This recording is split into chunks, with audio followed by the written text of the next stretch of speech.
Okay, next up, we have Tori Egler from DoubleVerify and Katie Watson from Spark Foundry, and they're going to be talking about gaining complete confidence in your CTV investment.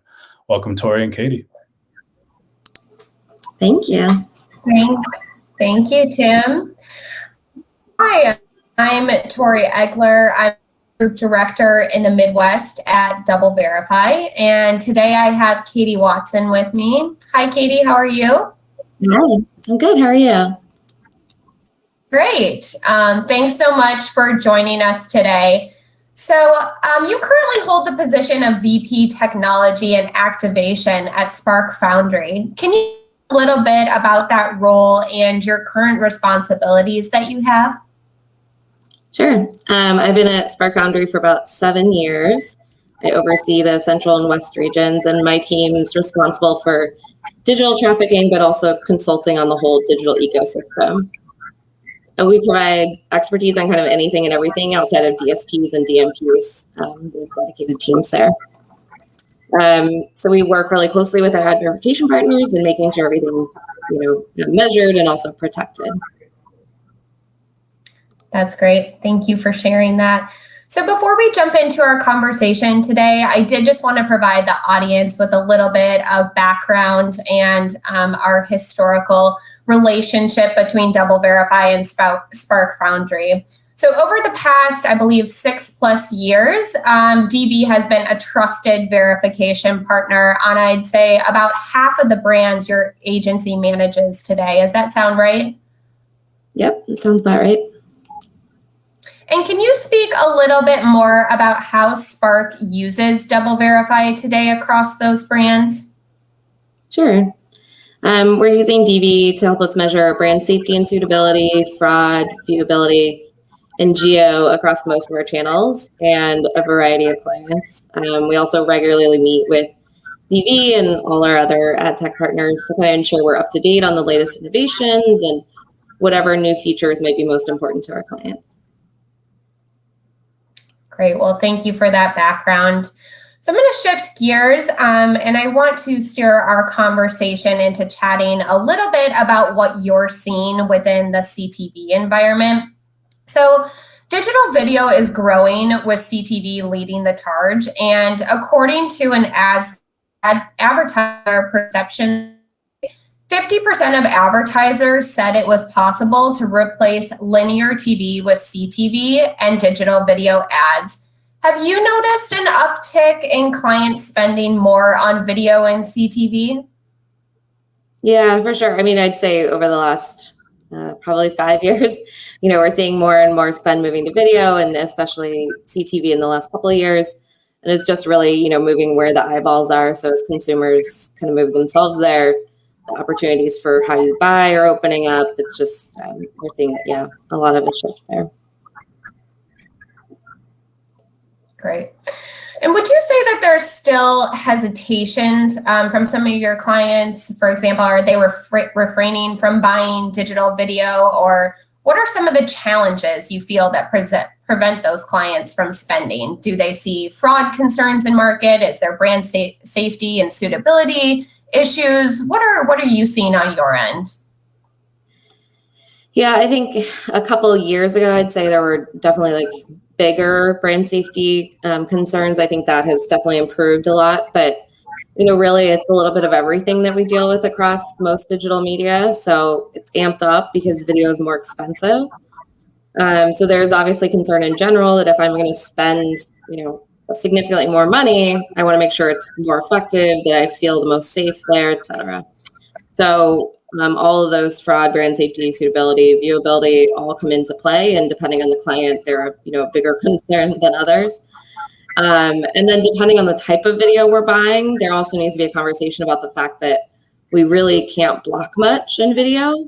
VPAID's accepted less and less, and there's less adoption of the newer VAST standards. So we just really aren't able to be as proactive as we would be in display, for instance. And I think you bring up a really good point there. We're seeing that less than 40% of video impressions are eligible for post-bid blocking on desktop and mobile web.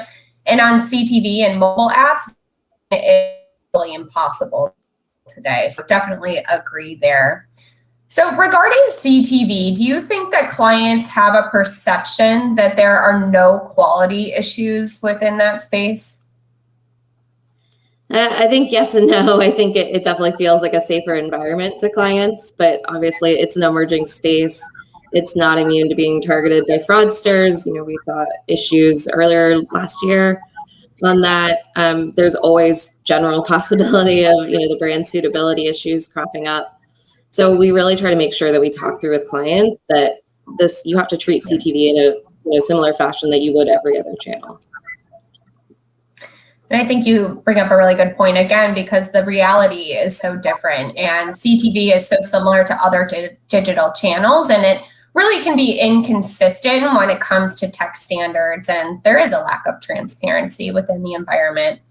So I want to shift gears a little bit and talk about Video Complete, its solution that Spark Foundry has been partnering with DoubleVerify on. So I guess to give the audience a little bit of background, the market challenge that we're seeing, as I mentioned earlier, when it comes to video advertising, is less than 40% of video impressions across desktop and mobile are eligible for blocking. And that is according to our DV data. As I'm sure most people know in this space, video blocking requires VPAID, which is not widely available. And as a result, advertisers are not always able to leverage blocking on video to protect their brand. So this is an even bigger problem in CTV, where VPAID again has zero coverage. So last year, DoubleVerify launched what we refer to as our Video Complete solution. And that helps advertisers measure campaign quality and maximize brand protection across all video environments, including CTV. Now, Katie, can you shed some light just on successes that you've seen with this solution, how you're utilizing the video filtering and complete solution today? Yeah, totally. We work with a number of clients who've started using this. We're hoping to get even more clients on later this year. It really just allows us to treat CTV and other video environments just like we would display. So with one of our longtime CPG clients, we've always worked very closely to optimize those verification numbers. We're looking at them on a regular basis. We use blocking as much as we possibly can. So Video Complete really allowed us to get back to those types of optimizations in video. And we were able to reduce brand safety and suitability violations by about 49%, where historically we had to manually make those optimizations after the fact, and the impression's already run there. So it's been a great success. So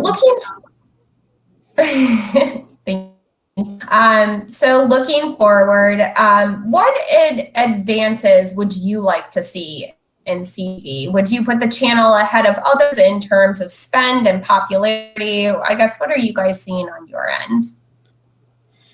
Yeah, I think it's parity for us. So it's already pretty popular, obviously, but like we talked about, there are hurdles and just sort of issues with the fact of the technology. So finding ways that we can measure and protect ourselves in a similar way that we can other channels is kind of the key for me, at least right now. Server-side ad insertion makes things a bit more difficult. That's just a reality of the platform. The fact that each of the CTV providers operates somewhat differently. There's different backends for them. All of that technology piece makes it harder to get that kind of same measurement across the board. For better or worse, there's some things that are going to be better in CTV than not, but we know fraudsters have already been able to find a way to exploit the channel. So that's kind of to be expected because there's a lot of dollars flowing there. So being able to close off those gaps will certainly help. I think any other new channel, it takes time for the standards to develop. It takes time for the other tools in the ecosystem to catch up in terms of measurement. And so as soon as spend continues to move there, we really expect that development will continue to be covered. Well, thank you so much for sharing your insight there. I believe that is all we had for today, but thank you, Katie, for joining us and for always being a trusted partner of DoubleVerify's. We appreciate your time today. Yeah, thanks for having me.